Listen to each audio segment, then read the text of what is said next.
Bonsoir, bienvenue dans ce live, les nouveaux enjeux de la logistique de proximité, voilà, logistique du dernier, mais aussi du premier kilomètre, vous allez voir, parce qu'on va dans les deux sens dans cette logistique. Vous allez comprendre tout ça avec nos invités, comment répondre aux nouvelles exigences des enseignes, comment rendre plus agile sa logistique sur ces derniers kilomètres. C'est un engagement aussi vertueux, responsable, citoyen, et oui, on va parler de décarbonation aussi avec nos invités, on va parler conformité, on va parler taxonomie aussi, parce qu'il faut de l'argent pour financer tout ça, financer tous ces aménagements.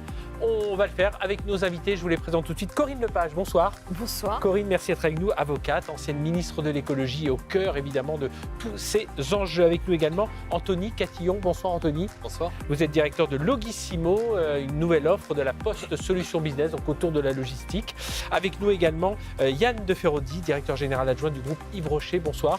Bonsoir. Yann, merci d'être avec nous. Alors voilà, on connaît cette marque, Yves Rocher, depuis 1959, mais aujourd'hui c'est beaucoup plus de marques. Alors les plus connues, c'est évidemment Yves Rocher, Petit Bateau, mais il y en a beaucoup d'autres derrière, Stan Home, Dr Pierre Rico, Arbonne. En tout, c'est 2 milliards d'euros de chiffre d'affaires, 15 000 personnes, plus de 3 000 magasins et points de vente. Et vous êtes aussi président de France Supply Chain, donc au cœur évidemment de tous ces enjeux. Et avec nous également Vincent Gufflet. Bonsoir Vincent. Bonsoir Frédéric. Merci d'être avec nous, directeur service opération chez Fnac Darty. L'omnicanalité, là, voilà, à son leader européen dans ce domaine, 25 000 collaborateurs, c'est 1000 magasins dans le monde, c'est 8 milliards d'euros de chiffre d'affaires et c'est 10 millions de clients. Enfin d'adhérents, 10 millions d'adhérents au programme de fidélité, parce qu'il y a encore plus de clients, mais justement, ces clients qu'il faut aller servir, qui viennent en boutique, on va parler de tout ça. Première question, tiens, je vais me tourner vers vous, Yann, les nouveaux comportements d'achat. Alors oui, on a tous, ça s'est accéléré, il y a des comportements qui sont accélérés avec le Covid, mais comment vous l'analysez aujourd'hui pour vous, pour l'ensemble des marques Yves Rocher, puis même quand vous dialoguez avec vos autres collègues de France Supply Chain? Alors, les comportements ont bien sûr beaucoup changé et se sont accélérés récemment. On voit bien qu'aujourd'hui, on est passé quelque part d'une commande en vue d'une livraison en anglais just in time vers une commande livrée in no time. Hein. Donc, on peut commander où on veut, quand on veut. On peut passer dans un magasin pour chercher une commande qui a été préparée, qui a été passée sur Internet avant, et ainsi de suite. On fait ça sur toutes sortes de supports, que ce soit un téléphone portable, que ce soit un ordinateur, que ce soit le téléphone. Enfin, tout est à disposition, toute une batterie d'outils, une batterie d'accès pour, consommer où on veut et quand on veut. Et puis le client, il s'y est vite habitué. Hein. Alors, il s'y est vite habitué, et puis il commande effectivement par Internet ou bien il revient dans son magasin. On reviendra dans un instant sur ces sujets-là, mais est-ce que justement le client, il a conscience de cet aspect décarbonation, green, tout ça, ou pas encore? Moi, je n'ai pas tout à fait le sentiment que ce soit le cas.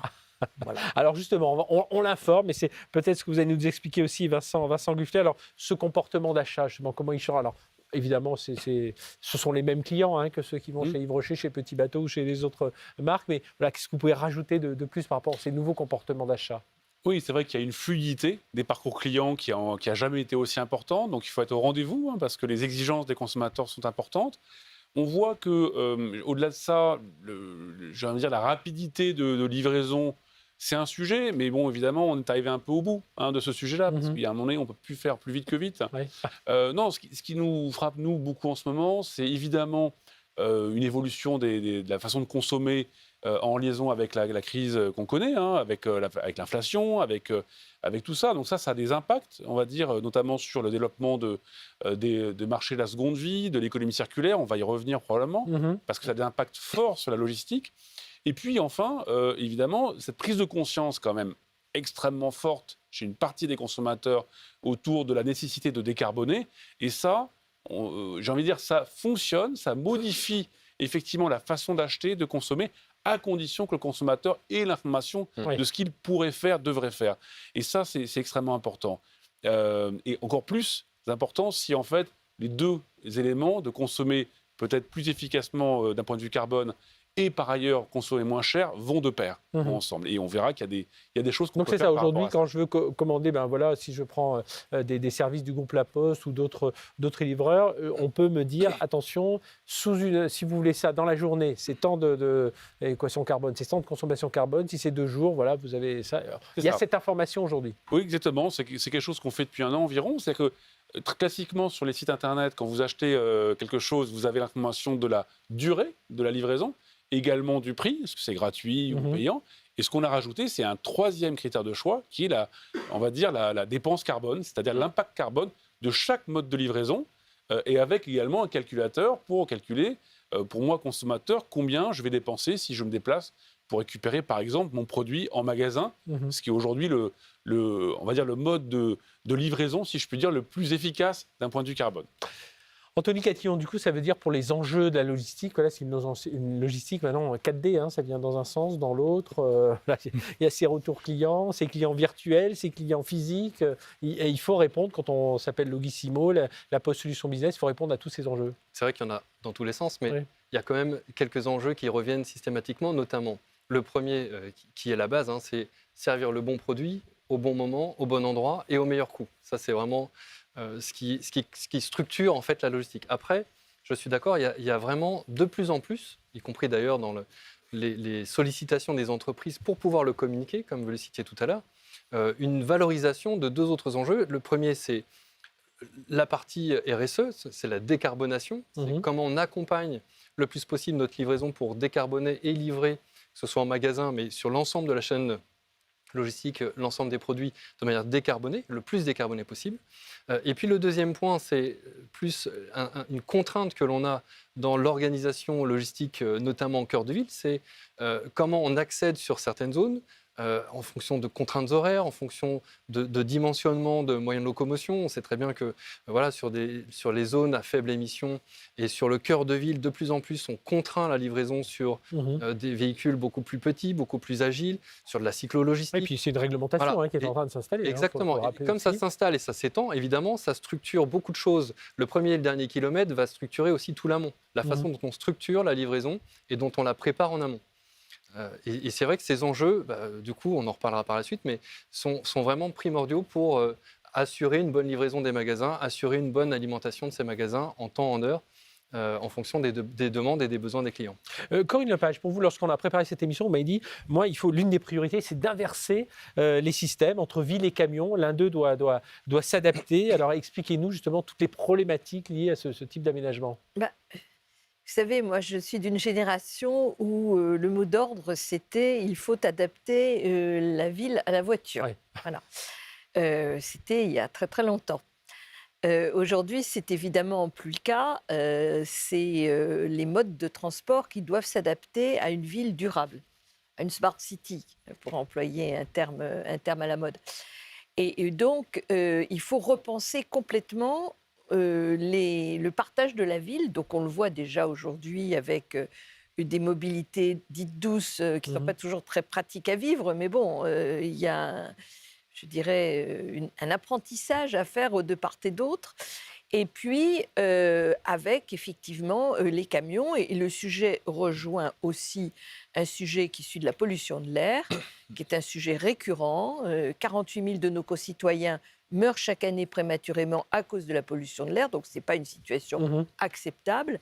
Et effectivement, rechercher à décarboner le transport, à aller vers des zones à faible émission, vous en avez parlé il y a un instant, c'est aussi permettre une bien meilleure qualité d'air dans les villes et donc nous permettre à tous une meilleure qualité de vie. Donc voilà, c'est tout cela qu'il faut faire. Alors le problème, c'est qu'il faut le faire vite. Donc aller vite, ça veut dire avoir des coûts importants. Il y a aussi des coûts d'accoutumance, parce que c'est des changements dans les modes de vie, des changements dans l'organisation des entreprises. Tout ça n'est pas du tout simple à mettre en œuvre.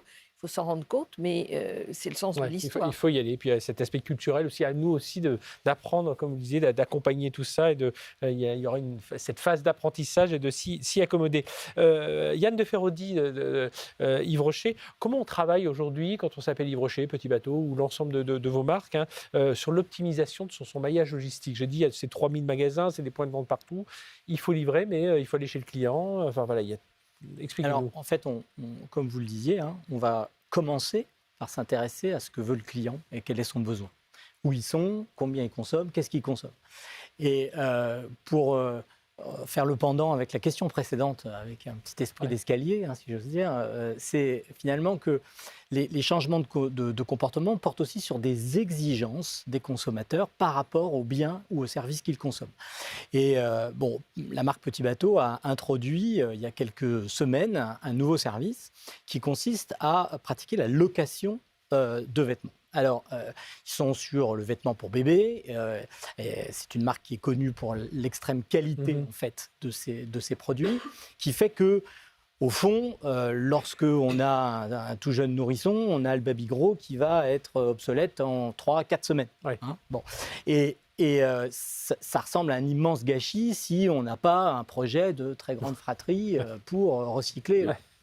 Et donc, évidemment, est né un espèce de besoin sur lequel la marque a dit « moi, je vais proposer ». Et c'est tout un business model à construire, parce qu'il faut avoir un produit de qualité qui va faire suffisamment de cycles pour qu'il y ait une rentabilité à l'affaire, in fine.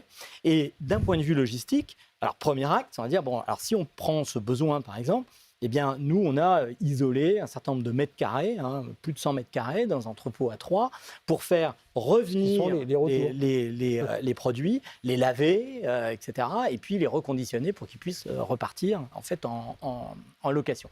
Donc là, on voit qu'il y a un petit exercice déjà d'une logistique de distribution et une logistique finalement de reprise, et puis avec un travail à valeur ajoutée, puisque il va falloir le nettoyer.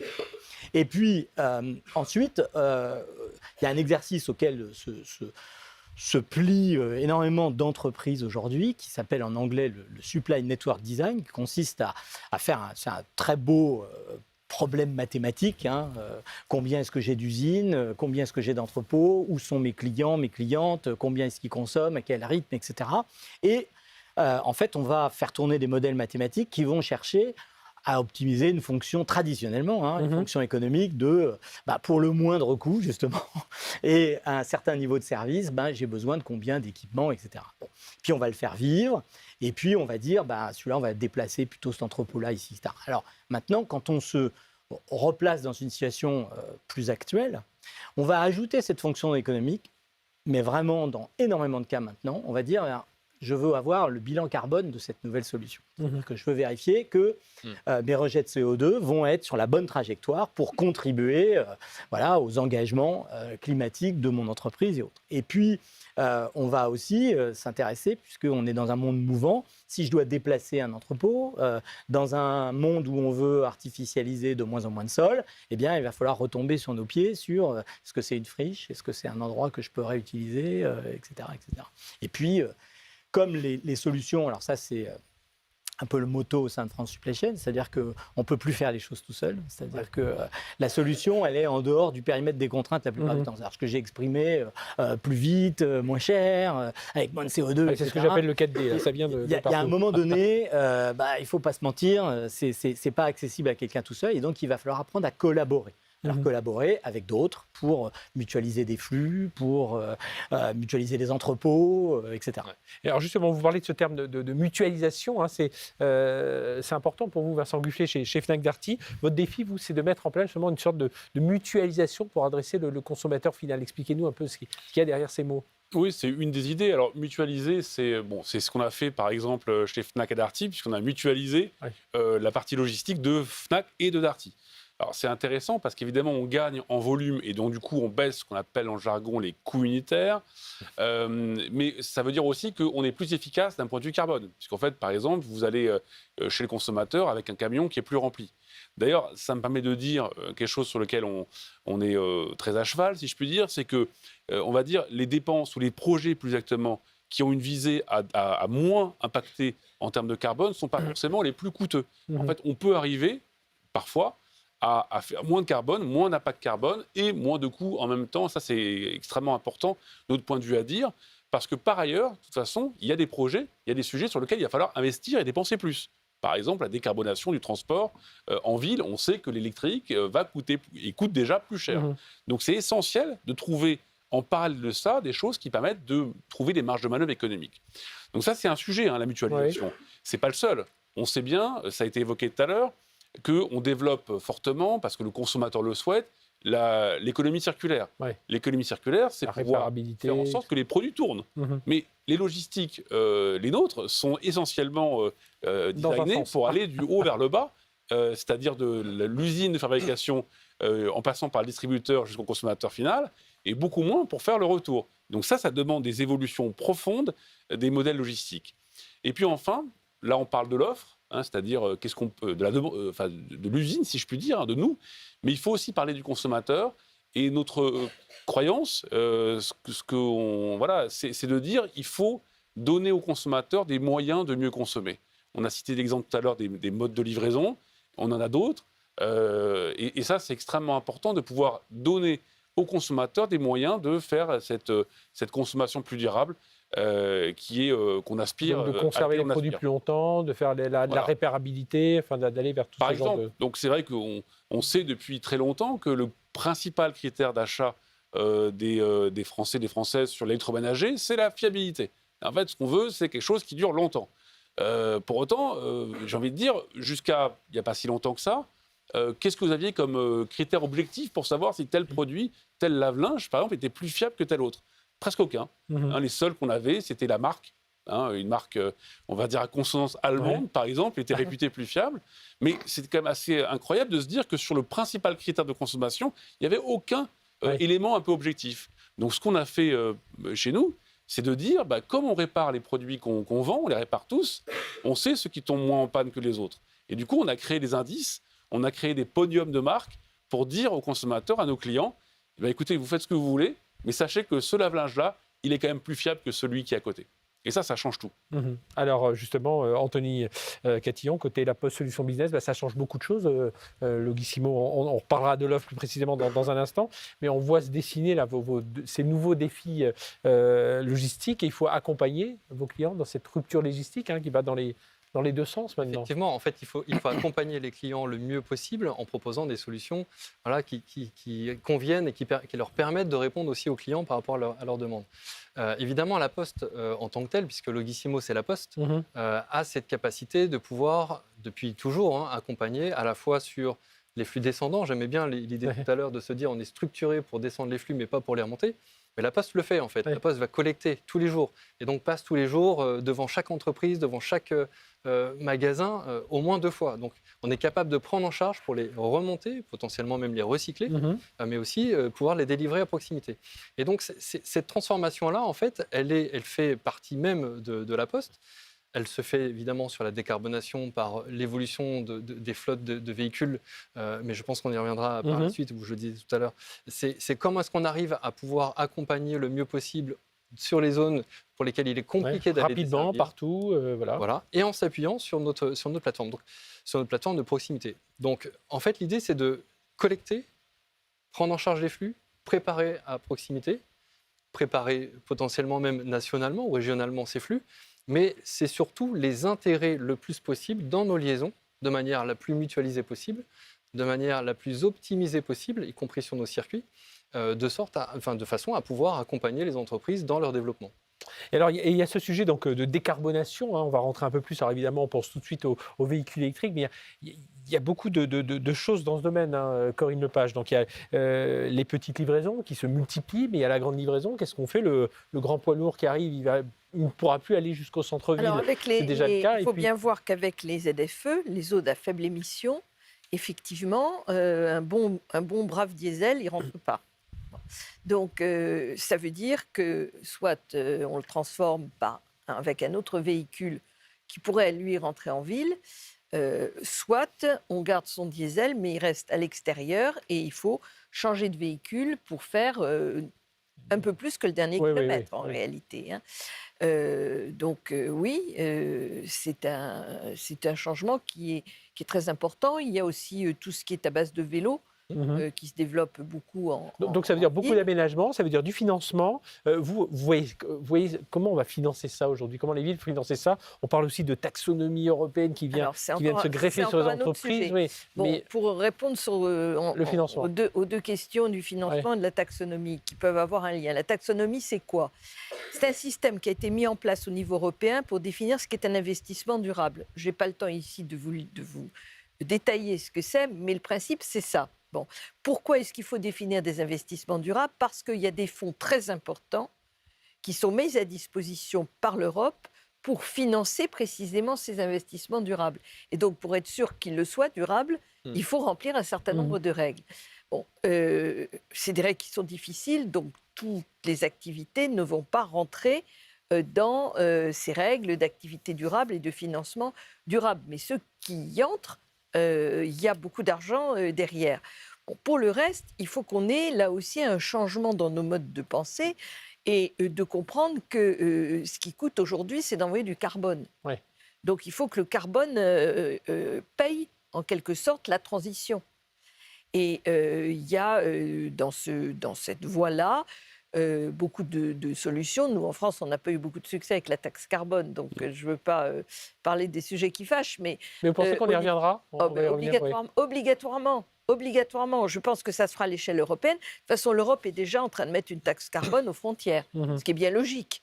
Ce qui est bien logique, parce qu'on ne va pas, nous, faire un effort pendant qu'on nous importe des produits qui, eux, n'en font aucun. Donc, il faut une taxe carbone aux frontières. Et en plus, je pense qu'il en faudra une chez nous, niveau européen, pour qu'il n'y ait pas de concurrence de distorsion de concurrence entre les différents pays européens. Mais là, on peut avoir une source importante. Et puis, il faut bien comprendre que ce n'est pas de la dépense courante, c'est de l'investissement. On ne traite pas de la même manière un investissement et de la dépense courante. On investit pour nos enfants, nos petits-enfants, et de manière générale pour qu'on garde un monde qui soit vivable, tout simplement. Donc je crois que c'est comme ça qu'il faut concevoir les choses, et en les rendant possibles, parce qu'on est aussi dans une période de crise économique, on a de l'inflation, et tout n'est pas possible. Tout n'est pas possible aujourd'hui. Vincent Guffier, là, ça résonne pour vous, hein, tout ça, transformer le Fnac Darty vers un modèle plus durable, une logistique mieux décarbonée. Voilà, racontez-nous un peu. Oui, parce que c'est vrai que ce qui est important, enfin, les maîtres mots, c'est quoi? C'est être ambitieux, de surtout pas vouloir faire quelque chose, on va dire, pour faire semblant. En fait, on n'a plus le temps de faire semblant, donc il faut être extrêmement ambitieux, d'une part, et ensuite d'être tout le temps dans l'action. Si vous voulez. Là aussi, on n'a plus vraiment le temps de faire des projections à 5 ou 10 ans. Puis alors, ce n'est pas les crises à répétition qu'on traverse qui vont nous faire changer d'avis. Il faut être, encore une fois, dans l'ambition et dans l'action. Alors, partant de ce principe-là, ce qu'on s'est dit, nous, c'est que quand on a regardé, il y a 3-4 ans, le sujet de manière pour Fnac Darty, on s'est rendu compte que 90% de l'impact carbone de ce qu'on faisait était sur la fabrication des produits qu'on vendait et sur leur utilisation par les consommateurs, pour environ 2 tiers, 1 tiers entre les deux. Donc si on voulait réellement avoir un impact, il fallait s'attaquer au sujet des produits. Alors qu'est-ce que ça veut dire concrètement pour nous? Ça veut dire allonger la durée de vie des produits qu'on vend. On a évoqué tout à l'heure, c'est communiquer aux consommateurs sur les produits qui sont les plus fiables. Ça, c'est une première chose. Oui. Mais c'est aussi faire en sorte que quand les produits, malheureusement, tombent en panne, les réparer. Et ça, on a développé des nouvelles offres d'abonnement, de réparation, où en fait, on répare quel que soit l'âge du produit, quel que soit le nombre de produits du foyer. On peut même le réparer soi-même, il y a des tutoriels. Enfin, oui, comme ça, on est accompagné par des techniciens. Les consommateurs peuvent auto-réparer les produits ou alors le faire avec un technicien qui vient vous voir, dans un véhicule électrique, bien sûr. Donc tout ça, c'est extrêmement important. Et puis ensuite, il y a le fait que si le consommateur il souhaite quand même changer le produit, même si le produit n'est pas en panne, on va le racheter, on va le reconditionner et ensuite on va le revendre. Et ça, cette mise en place complète de l'économie circulaire, du début, c'est-à-dire l'acte d'achat d'un produit plus fiable, jusqu'à la fin, c'est-à-dire la 2e ou 3e utilisation d'un produit, c'est ça qui change les choses. Même chose chez vous, Yann. Alors, encore une fois, l'ensemble des marques, Yves Rocher. Alors, c'est assez vaste parce que le groupe Rocher s'est donné comme ambition d'être une entreprise à mission. Bon, on a été la première entreprise de notre taille, je crois, à être entreprise à mission fin 2019, qui, des dires du préfet du Morbihan, était en fait une régularisation, puisque finalement, depuis sa création, en fait, l'entreprise travaille avec la nature et veut en fait reconnecter ses clients à la nature. Et on sait que voilà, c'est quelque chose d'essentiel et que chacune de nos marques doit, dans sa raison d'être, en fait, contribuer à cette mission. Alors, du point de vue des outils logistiques, on commence par quoi? On commence par nos usines, nos entrepôts, donc nos outils industriels, on va dire au sens large, dans lesquels on va dire, on a choisi de ne pas faire de compensation, parce qu'on s'est dit, on veut être assez objectif et on veut dire, on va être bas carbone.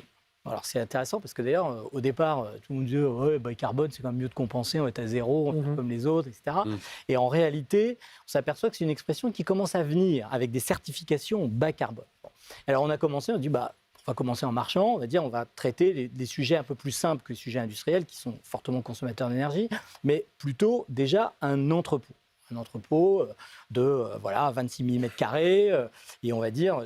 Et on sait que c'est les bâtiments qui consomment le plus. Donc pas une boîte de chaussures, un vrai outil industriel, et on va dire, voilà, on va le rendre bas carbone. Alors comment on fait? On fait une étude sur les éclairages, on va mettre des LED, on va mettre des détecteurs de présence, que ça s'allume et que ça s'éteint en fonction de là où on travaille, etc. On va le chauffer avec de la biomasse, donc on va le chauffer au bois. Et puis, on a nos premières chaudières à bois comme ça. Et depuis, alors avec la crise énergétique, là, nous a donné un petit coup de boost, où en fait, on s'est dit, mais en fait, d'abord, on va faire ça à l'échelle de notre village de naissance, c'est-à-dire de Legacy, on va dire Legacy bas carbone. Donc, ça veut dire tous les entrepôts. Et on en a plusieurs dans la région autour. Nos usines, on va les passer bas carbone. Et qu'est-ce qui s'est passé? On s'est dit, mais là, on a un problème d'approvisionnement de gaz. D'accord? Or, le gaz est essentiel pour chauffer les marmites et les réacteurs dans lesquels on fabrique les crèmes, etc. Et donc, comment on fait pour à la fois avoir des bureaux et une usine? Et donc, on regarde et on se dit, tiens, c'est intéressant parce qu'on a 2 mois d'autonomie de notre cuve de gaz l'été parce qu'en fait, on ne chauffe pas les bureaux.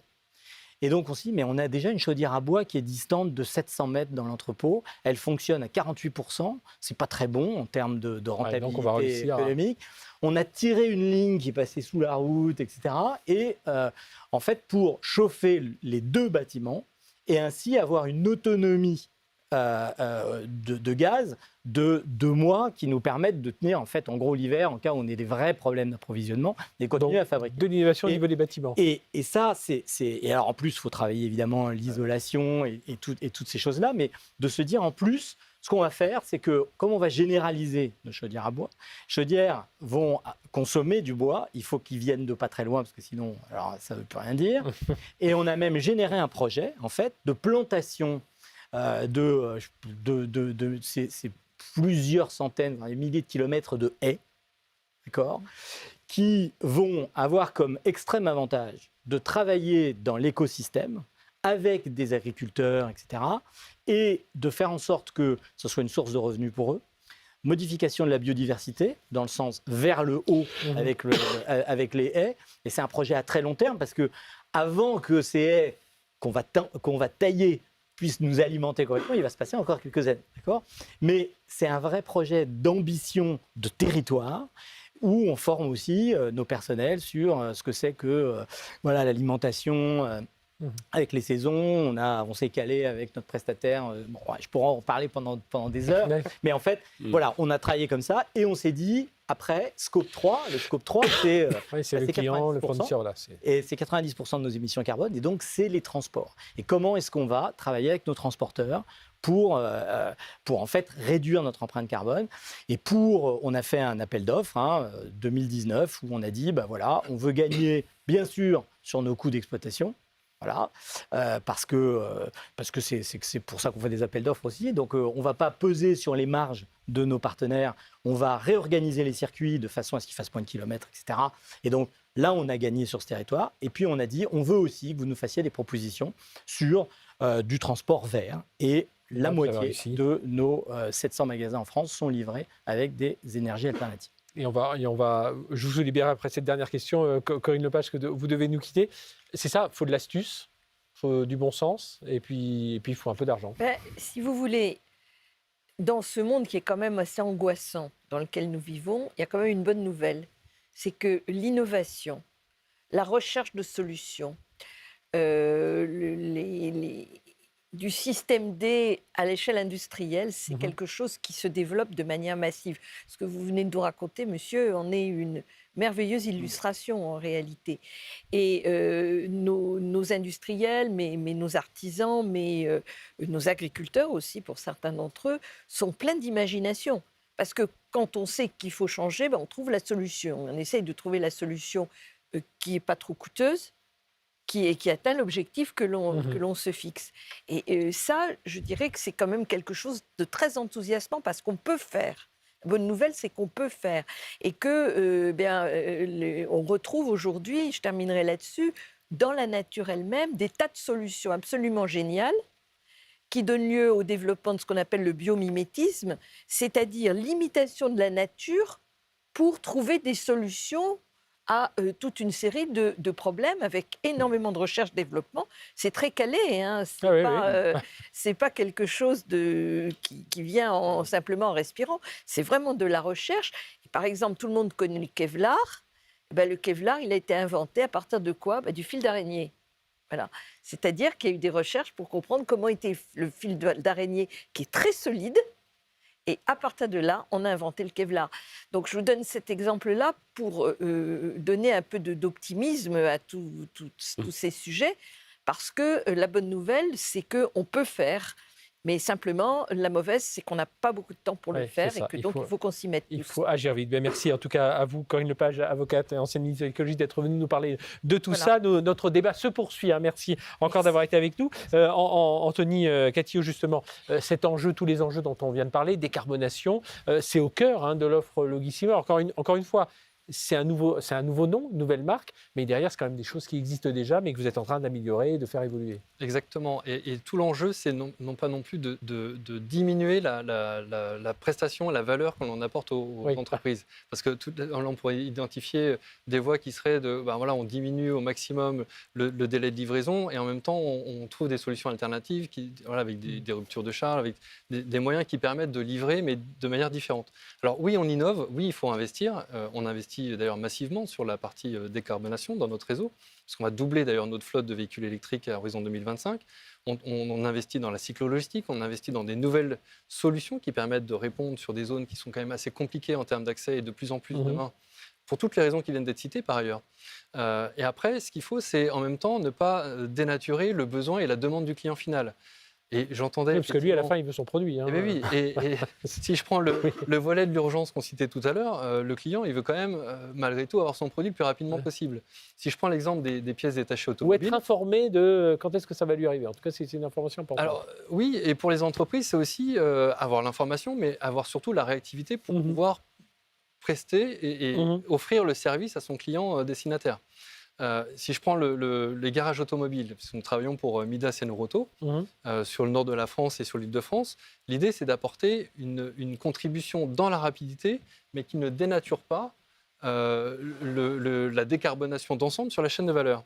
Eh bien, l'orientation qui a été choisie, ça a été de transformer, puisque là on est vraiment dans la transformation, nos sites logistiques postaux, pour y intégrer un flux de proximité local, qui permet de préparer les commandes, de les préparer de manière réactive, rapide, et puis après de l'intégrer dans chaque circuit qui aujourd'hui passe, encore une fois, 2 fois par jour, de manière à ne pas compléter le nombre de liaisons nécessaires pour alimenter ces points de distribution. Ça veut dire aujourd'hui, je vais chez ces magasins, je veux changer le pot d'échappement de ma voiture. Voilà. C'est terminé, le truc on dit, il arrive cette nuit de je ne sais où, alors moi que c'est un modèle particulier, il est dans un entrepôt de la Poste, pas loin. Il y aura toujours des flux qui partiront de très loin parce qu'on ne pourra pas couvrir l'intégralité des besoins. Mais sur les pièces qui tournent le plus possible, l'idée c'est de massifier au maximum pour décarboner le transport entre le stock central et le stock de proximité. Et après, de faire tourner dans les circuits existants, et donc en ne rajoutant pas de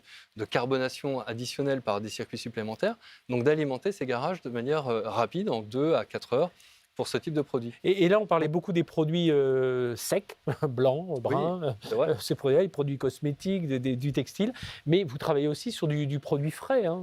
Et ça, c'est important. Vous livrez des repas dans des EHPAD, dans des hôpitaux. Enfin, voilà, ça aussi, ça, c'est une logistique voilà, que l'on peut prévoir, mais qu'il faut aussi organiser. Alors, qui est nouvelle depuis 4 ans maintenant, quand même, qui est nouvelle pour nous, mais ceci dit, c'est aussi une transformation profonde de l'activité du facteur livreur, facteur notamment auprès des entreprises. Et cette transformation, elle a été progressive. Elle a été sur les plateaux repas dans un premier temps pour accompagner le vieillissement de la population et le maintien à domicile des seniors auprès des collectivités territoriales. Donc tout l'enjeu est de pouvoir délivrer ce service de manière mutualisée, encore une fois, le plus possible, en tout cas de manière optimisée, autant que possible. Et puis après, nous avons commencé à élargir sur d'autres gammes de services, typiquement les frigos connectés, qui sont des nouvelles solutions qui sont proposées aux entreprises pour contrebalancer. Donc là, le frigo, il est d'entreprise et vous il venez est dans l'alimenter, l'entreprise, il est remis, le réassort est fait tous les jours, avec des repas constitués la veille au soir, donc qui sont frais, relativement frais, et qui permettent aujourd'hui de pouvoir proposer une solution alternative aux cuisines collectives qui, on le sait, avec le télétravail, est un peu moins en vogue aujourd'hui. Donc ça permet de diversifier l'offre, ça permet d'accompagner le développement des entreprises dans des nouvelles solutions, y compris des solutions éloignées, parce qu'on parle souvent, d'ailleurs, j'y reviens, mais on parle souvent du cœur de ville, mais on a aussi des solutions qui s'apprêtent sur l'ensemble des zones, y compris les zones rurales. Et on sait très bien qu'il y a un certain nombre d'entreprises qui n'ont pas toujours de solutions à proximité, que ce soit de restauration, mais aussi de livraison qui soient à moindre coût, en tout cas mutualisées. C'est toute cette transformation que l'on met en place, qu'on met à disposition d'entreprises. Donc à travers cette offre Logissimo, qui rassemble sous cette marque ombrelle tous les services de logistique, on a bien compris, dans le frais, dans tous les services de livraison que l'on connaît aujourd'hui. Vincent Gulfier, on arrive presque au terme de cette conférence. Il nous reste encore quelques minutes. On parle beaucoup de numérique aussi, de data. Vous parliez de l'indice de réparabilité, de comment vous analysez un peu le comportement des clients. La data, elle est au cœur aussi de tous ces enjeux logiciels. Elle vient aider, c'est l'IT for Green. Oui, bien sûr. L'utilisation des données pour arriver à améliorer les systèmes, les rendre plus efficients, finalement, c'est quelque chose d'assez évident. Donc ce qui se développe depuis quelques années, c'est des technologies, on va dire, autour de ça, le machine learning, l'intelligence artificielle, qui fait qu'on franchit des caps de manière importante, d'un point de vue d'un design d'un système logistique, par exemple, ou sur l'utilisation de la donnée pour pouvoir prédire si un produit va tomber en panne ou pas, et donc agir en conséquence en termes de conseils vis-à-vis d'un consommateur.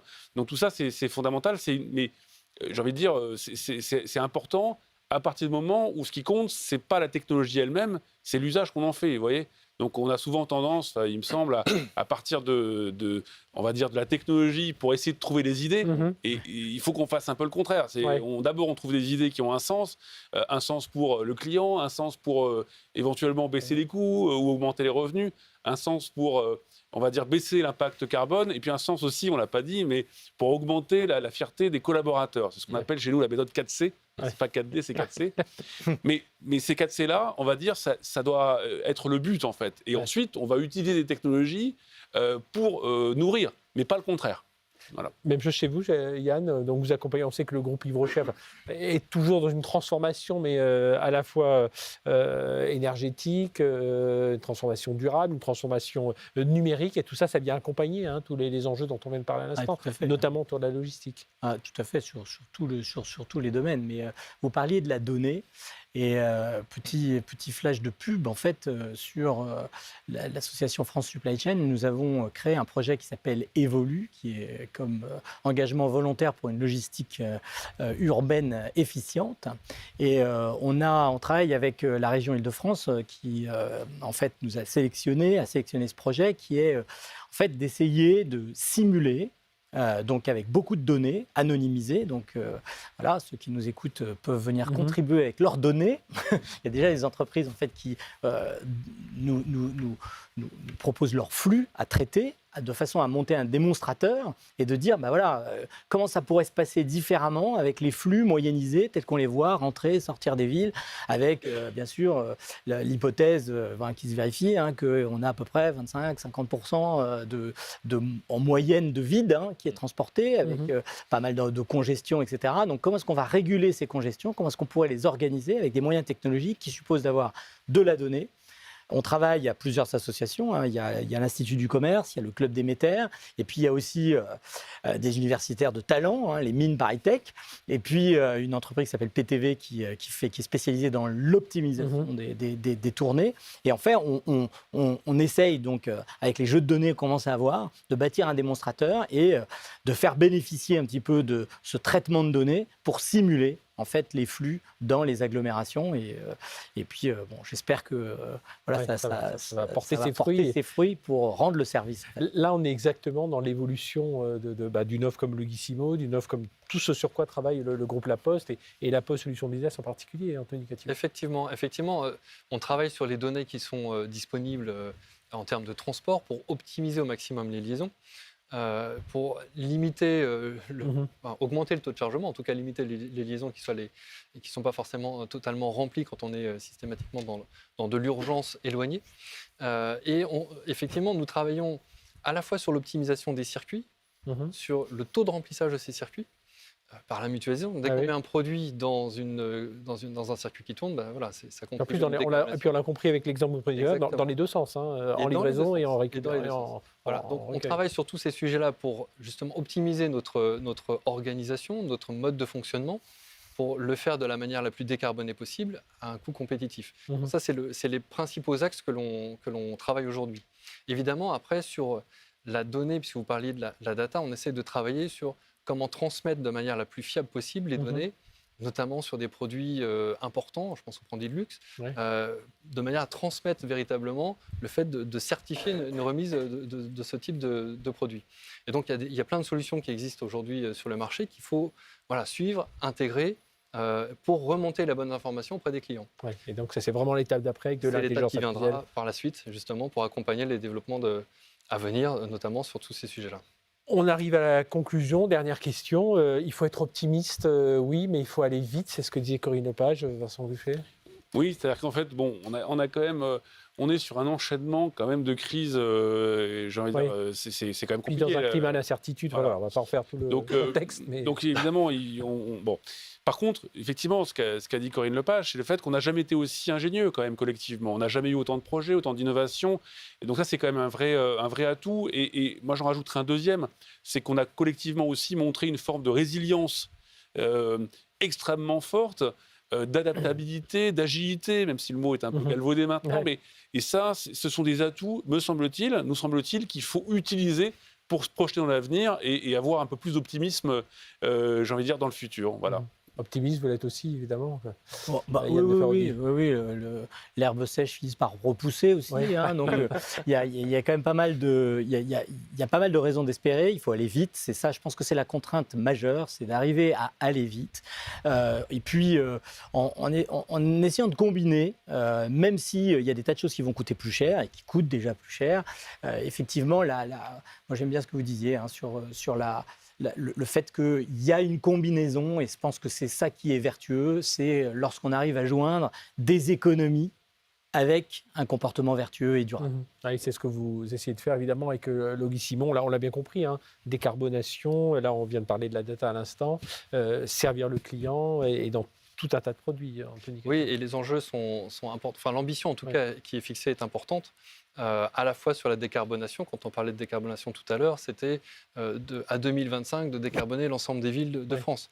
Donc, il y a une réglementation, de toute façon, il va falloir y aller. Voilà, mais donc ça veut dire qu'il faut investir massivement, ça veut dire qu'il faut accompagner aussi la transformation dans les comportements, dans l'utilisation de ces matériels, dans la façon dont on livre. Et ça, c'est un point important pour nous en termes de conduite du changement, pour justement livrer toujours mieux possible nos clients. Et puis après, c'est l'ensemble de la chaîne logistique, parce qu'on est souvent concentré sur le premier dernier kilomètre, que l'on essaie de travailler pour justement aller encore un cran plus loin dans l'optimisation de à quel moment on doit livrer le produit. Et on sait qu'on a des produits qui sont commandés pour une même typologie d'activité, qui arrivent parfois de manière différenciés dans le temps. Mhm. Et donc, c'est comment on arrive à les regrouper pour mutualiser au maximum ces flux. Donc oui, je suis assez optimiste dans le développement de la logistique et dans le fait que la Poste puisse accompagner ces développements. Et on pourrait même avoir un prochain thème pour une réunion de ce type, c'est comment on transforme en interne les collaborateurs, vous l'avez dit chacun, voilà, ils accompagnent aussi tout cet engagement. Merci à tous les trois. Anthony Catillon, directeur de Logissimo, donc cette offre de la Poste Solutions Business qui accélère la logistique partout en France, qui était donc notre partenaire pour cette conférence. Yann de Ferraudy, directeur général adjoint du groupe Yves Rocher, mais aussi président de France Supply Chain, et on l'a bien compris, voilà, toutes les innovations que vous mettez en place. Et Vincent Gufflet, directeur service opération Fnac Darty, là encore, beaucoup de choses auxquelles on doit s'habituer, la réparabilité. Enfin, vous nous avez cité tout un tas d'exemples passionnants. Voilà, on espère qu'on a transformé. On remercie également Corinne Lepage qui a dû nous quitter, qui était avec nous il y a un instant, avocate, ancienne ministre de l'écologie. À très bientôt pour une nouvelle conférence sur la logistique, sur l'environnement, la durabilité. Vous voyez, à Bourg et l'innovation, parce qu'évidemment, elle est au cœur de tout ça. Merci de nous avoir suivis. Excellente soirée.